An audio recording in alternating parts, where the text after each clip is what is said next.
नमस्कार दोस्तों। आज मैं शरद पूर्णिमा व्रत कथा लेकर के आई हूँ। कथा को अंत तक जरूर सुनिएगा।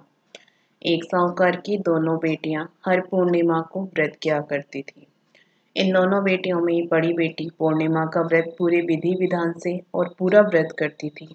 वहीं छोटी बेटी व्रत तो करती थी, लेकिन नियमों को आडंबर मानकर उनकी अनदेखा करती थी। विवाह योग्य होने पर साहूकार ने अपनी दोनों बेटियों का विवाह कर दिया। बड़ी बेटी के घर समय पर स्वस्थ संतान का जन्म हुआ। संतान का जन्म छोटी बेटी के घर भी हुआ, लेकिन उसकी संतान पैदा होते ही दम तोड़ देती थी। 2-3 बार ऐसा होने पर उसने एक ब्राह्मण को बुलाकर अपनी व्यथा कही और धार्मिक उपाय पूछा। उसकी सारी बात सुनकर और कुछ प्रश्न पूछने के बाद ब्राह्मण ने उससे कहा कि तुम पूर्णिमा का अधूरा व्रत करती हो, इस कारण तुम्हारा व्रत फलित नहीं होता और तुम्हें अधूरे व्रत का दोष लगता है। ब्राह्मण की बात सुनकर छोटी बेटी ने पूर्णिमा व्रत पूरे विधि विधान से करने का निर्णय लिया, लेकिन पूर्णिमा आने से पहले ही उसने एक बेटे को जन्म दिया।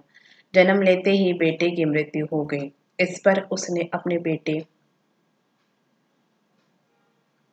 शव को एक पीढ़े पर रख दिया और ऊपर से एक कपड़ा इस तरह ढक दिया कि किसी को पता न चले। फिर उसने अपनी बड़ी बहन को बुलाया और बैठने के लिए वही पीढ़ा दे दिया। जैसे ही बड़ी बहन उस पीढ़े पर बैठने लगी, उसके लहंगे की किनारी बच्चे को छू गई और वह जीवित होकर तुरंत रोने लगा। इस पर बड़ी बहन पहले तो डर गई और फिर छोटी बहन पर क्रोधित होकर उसे डांटने लगी कि क्या तुम मुझे पर बच्चे की हत्या का दोष और कलंक लगाना चाहती हो? मेरे बैठने से यह बच्चा मर जाता तो। इस पर छोटी बहन ने उत्तर दिया, यह बच्चा मरा हुआ तो पहले से ही था दीदी। तुम्हारे तप और स्पर्श के कारण तो यह जीवित हो गया है। पूर्णिमा के दिन जो तुम व्रत और तप करती हो, उसके कारण तुम दिव्य तेज से परिपूर्ण और पवित्र हो गई हो। अब मैं भी तुम्हारी ही तरह व्रत और पूजन करूंगी। इसके बाद उसने पूर्णिमा व्रत विधि पूर्वक किया और इस व्रत के महत्व और फल का पूरे नगर में प्रचार किया।